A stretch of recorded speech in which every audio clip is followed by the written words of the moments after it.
소개 말씀 감사드립니다. 이번 시간에 말씀드릴 내용은 2025년 동안에 중환자 재활 관련돼서 출판됐던 여러 연구들을 빠른 시간에 정리해 보도록 하겠습니다. 저는 삼성서울병원 중환자학과의 고령은입니다. 일단 올해 정말 많은 연구들이 역시나 출판이 되었는데 그 연구들을 크게 제 마음대로 분류를 해보면 하나는 다양한 환자군 중에 어떤 환자들이 좀 효과가 있을지에 대해 찾는 연구들, 그 다음은 가족을 대상으로 시행했던 연구들, 그 다음은 환자가 퇴원 이후의 삶에 대해서 어떻게 우리가 도와줄 수 있는지에 대한 연구들이 있겠습니다. 그래서 각각에 대해서 빠르게 정리해 보겠습니다. 먼저 어떤 환자에게 효과적으로 재활을 할 수 있을지에 대한 연구들입니다. 첫 번째 보여드릴 연구는 외상 환자를 대상으로 진행했던 연구입니다. 이 이세하라라는 일본 도시의 토카이 대학은 한 800병상 되는 병원이고 여기에 한 100개 정도의 중환자실이 있는데 여기가 레벨 1 트라우마 센터입니다. 그래서 이 병원에서 그 2017년에 JSICM에서 중환자 재활 관련해서 엑스퍼트 컨센서스를 만들었는데 이것을 기반으로 중증 환자 대상으로 하는 재활 프로그램이 아니라 그냥 병원 전체의 제너럴 재활 프로그램을 만들었습니다. 그래서 이것을 시행하기 전후로 그 환자들의 상태를 비교한 비포 애프터 스터디입니다. 그래서 여기에서는 했던 프로그램은 물리치료사, 피지오세라피스트나 작업치료사 그리고 간호 코디네이터가 매일매일 중환자실에 있는 전체 환자들을 다 라운드를 해서 이 환자 상태를 파악하고 골을 설정하고 그 골을 위해서 어떻게 단계를 진행할지 같이 협력하고 어떨 때 시작하고 어떨 때 중단할지에 대한 프로그램을 개발했습니다. 그렇게 해서 그 도입하기 전에 환자 254명, 도입한 후에 환자 298명은 프로펜시티 스코어 매칭을 하여 분석을 하였습니다. 그렇게 분석해 봤을 때 재활치료 프로그램을 도입한 이후에 환자들이 아무리 중환자실 입실 기간이 길어도 집으로 퇴원하는 경우가 더 많았고 11% 정도 통계적으로 유의한 범위 내에서 집으로 퇴원할 수 있는 환자를 증가시키는 효과를 보여주었습니다. 두 번째 연구는 급성악과 심부전 환자를 대상으로 진행했던 연구입니다. 이 연구는 푸지안 지역에 있는 CMN이라는 심혈관 병원에서 진행이 됐는데 이 병원은 이 지역은 약간 지방이라고 표현할 수 있는 중국의 지역인데 그 지역에서 가장 큰 심혈관 병원이라고 합니다.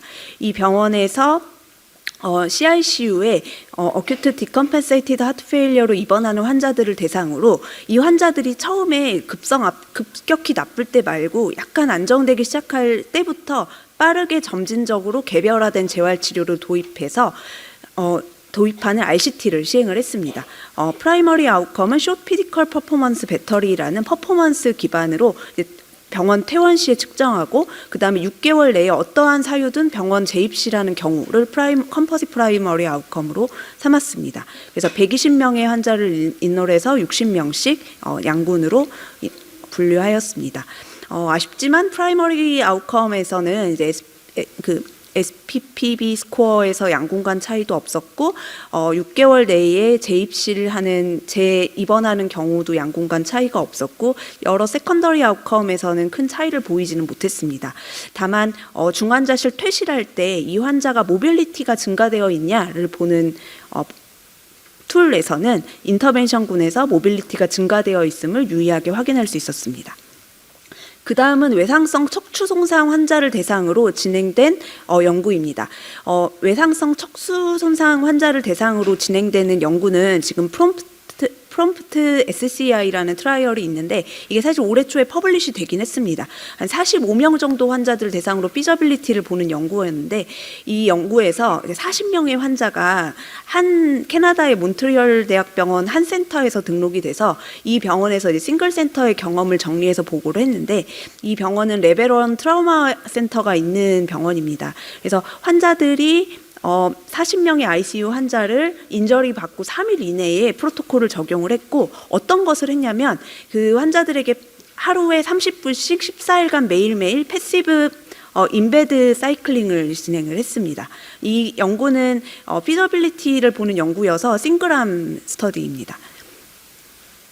봤을 때 사실 이게 코리스폰던스여가지고 뭐 결과가 잘 예쁘게 그 그래프나 테이블로 정리되어 있진 않았는데 해보니까 하트레이트 상승은 별로 없었고 혈압이나 호흡수 상승은 좀 보였고 SpO2가 약간 하강되긴 했지만 이것 때문에 인터벤션을 중단한 이유는 없었다고 합니다. 근데 환자들 중에 민BP가 10 이상 급격히 상승하는 경우가 40명의 환자 중에서 35명이나 있었는데 이 환자들을 살펴보니까 70% 이상의 환자가 T7 이상 레벨에서 손상이 있었던 환자였습니다. 그래서 그 T7 이상에서 손상을 받은 경우에는 교감신경의 손상이 더 크기 때문에 아마 혈압 변동이 더 컸던 것 같고 이러한 이유에서 인터벤션을 중단할 사유는 없었던 걸로 생각된다라는 내용이 디스커션에 있습니다. 두 번째는 가족에 대한 연구들에 대해서 정리해 보겠습니다. 보여드릴 연구는 피커스 클러스터 랜더마이즈드 클리니컬 트라이얼입니다. 이것은 16개의 스위스에 있는 중환자실에서 중환자실에 입원한 환자의 보호자들, 48시간 이상 입원한 환자들의 보호자들을 대상으로 진행을 한 건데 어떤 인터벤션을 했냐면 간호사 주도로 이제 다학제적인 여러 방법으로 가족들을 서포트를 했습니다. 구체적인 방법은 한 명의 간호사를 전담 가족 관리 간호사로 지정을 해서 이 간호사가 그 환자의 가족들을 계속 그 라포를 쌓고 교육을 하고 중환자실 있는 동안 커뮤니케이션을 담당하게 했습니다. 그래서 프라이머리 아웃컴은 가족들의 만족도이고 나머지는 이제 커뮤니케이션 퀄리티라든지 인지나 감정에 대한 서포트를 얼마나 받았는지 이런 것들에 대해서 평가를 했을 때 이건 클러스터드 랜더마이즈드 트라이얼입니다. 그래서 16개 중환자실 중에 8개 중환자실에서는 이런 인터벤션을 하고 8개 중환자실에서는 유저 케어를 해서 비교를 했습니다. 어떤 인터벤션을 했냐는 여기 자세히 나와 있는데 맨 처음에 보호자랑 이제 관계를 형성하고 치료적인 이제 대화를 통해서 이제 보호자들을 지지하고 이제 가족과 이제 다학제적인 미팅을 주도해서 이제 가족이 환자의 상태를 이해하고 따라갈 수 있도록 하였습니다. 이렇게 하였을 때 프라이머리 아웃컴인 가족의 만족도는 유의하게 높은 것을 볼 수 있고 의사결정을 할 때의 만족도라든지 환자와 클리니션 간의 커뮤니케이션이 잘 되었다고 생각한다든지 본인이 뭔가 인지적으로 정서적으로 지지받았다고 생각하는 모든 것들에서 유의하게 상승된 것을 볼 수 있습니다. 두 번째는 이 독일 세계 중환자실에서 시행되었던 RCT입니다. 우리가 요새 막 그 VR에 대한 관심이 많잖아요. 그래서 이제 VR을 이용한 인터벤션을 한 RCT인데 그 중환자실에 입실한 환자들의 1차, 2차 정도 되는 그 가족들을 대상으로 중환자실에 입실했을 때 이 환자의 입장에서 이제 중환자실 환경이나 그 환자가 중환자실에 받는 여정이 어떤 것인지를 보여주는 VR을 보여주는 것을 14분 정도 되는 VR을 보여주었고 이것을 뭐 집에 가서도 가족들하고도 이렇게 볼 수 있게 하는 것이 인터벤션이었습니다. 아웃컴은 6개월째 PTSD라든지 앵자이티 디프레션 등등을 이제 평가를 하였습니다. 그래서 이제 이게 189명의 환자를 랜더미제이션을 하고 100명의 환자를 인터벤션하고 100명의 보호자들을 인터벤션하고 89명의 보호자들을 컨트롤 그룹에 놓아서 진행을 하였을 때 안타깝게도 이 PTSD라든지 앵자이티 디프레션 뭐 멘탈, 피지컬, HR, QOL 등에서는 아무 차이가 없었습니다. 그 다음으로 보여드릴 연구는 일본에서 진행된 그 건보 자료를 이용한 연구입니다. 일본에서 이제 건보 자료를 이용해서 이 보호자들이 중환자실에서 환자가 그 가족 멤버들 중에 이제 중환자실에서 입실한 환자가 있는 가족과 그렇지 않는 사람들을 1대4로 매칭을 해서 비교를 하였고 그래서 이 가족들과 연관된 여러 정신과적인 문제들이 어떠한 양군 간의 차이가 있는지를 확인하였습니다. 그렇게 보았을 때 보면은 ICU에 입실한 환자의 가족들과 그렇지 않았던 사람들을 매칭해서 봤을 때 앵자이티 디스오더라든지 무드 디스오더, PTSD, 슬립 디스오더들이 더 유의하게 높은 것을 볼 수 있고 그 다음에 이 뭐 항불안제라든지 진정제 처방도 더 빈도가 높았습니다. 여기에 서플리먼트를 보면은 이제 어떤 가족 중에서도 어떤 환자들이 어떤 대상자들이 좀 더 이러한 경향성을 보이는지 서브그룹 분석이 있는데 거기서 보면은 배우자가 특히나 이러한 영향을 많이 받는 것으로 분석이 되었습니다. 그래서 배우자에 대한 관심을 더 많이 갖는 것이 필요할 것 같습니다.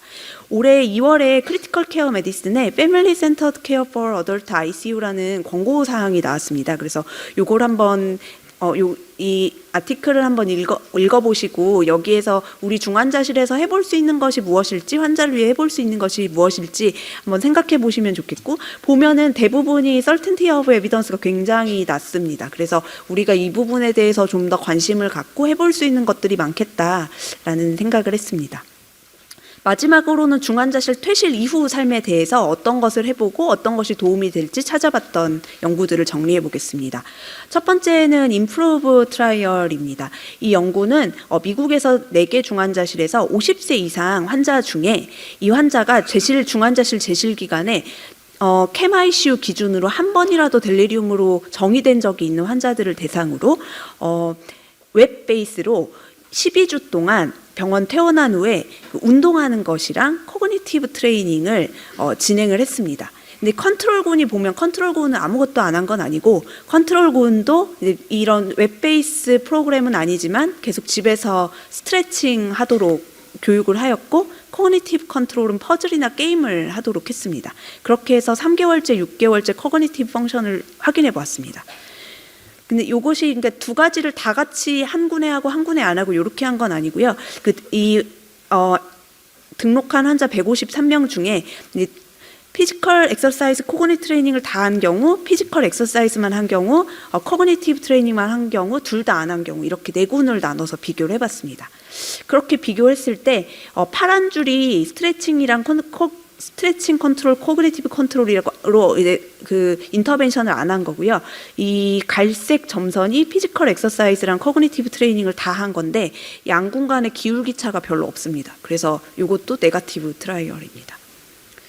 그 다음에 보여드릴 연구는 WFIT라는 연구인데요. 이 연구는 미국의 싱글 센터에서 sepsis나 호흡부전으로 중환자실에 입실했다가 퇴원한 환자들을 대상으로 앱을 이용해서 스케줄드 텔레헬스를 진행을 했습니다. 그래서 스케줄대로 1주, 2주 때 이제 그 팔로업을 하고 이렇게 6개월까지 추적을 하였고, 컴페어군은 그냥 전화로 환자 상태만 팔로업을 해서 금전적인 이득이 더 발생했는지를 보았을 때 200명, 213명 비교했고요.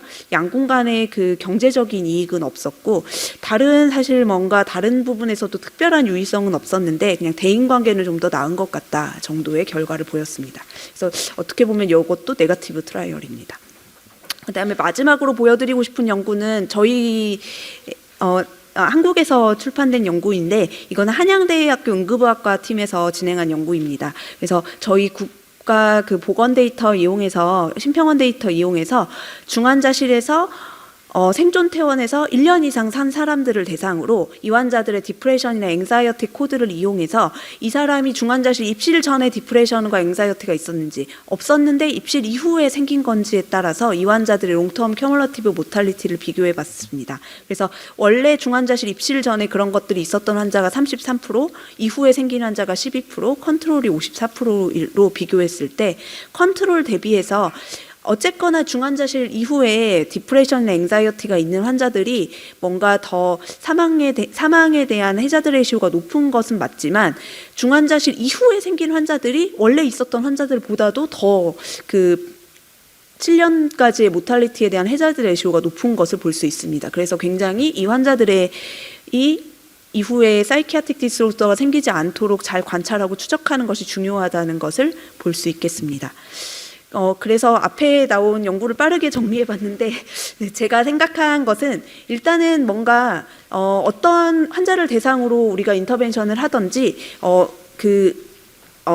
항상 그 프로토콜화된 어떤 프로그램을 가지고 진행하는 것이 도움이 되겠고, 보호자들에 대한 어떠한 방법이든지 뭔가 구조화된 서포트가 필요하다는 것, 그리고 이 픽스나 픽스 패밀리가 정말 많이 생기기 때문에 어떻게 포스트 디스차지 케어를 할 것인지, 오히려 VR이나 앱을 이용한 것이 네거티브로 나왔거든요. 그래서 과연 그렇게 앱이나 VR로 맡겨놓고 할 수 있는 것들이 있을지, 정말 우리가 오히려 이런 부분은 의료진이 더 다가서야 되는 부분이 아닌지에 대해서 고민할 필요가 있겠습니다. 경청해 주셔서 감사합니다.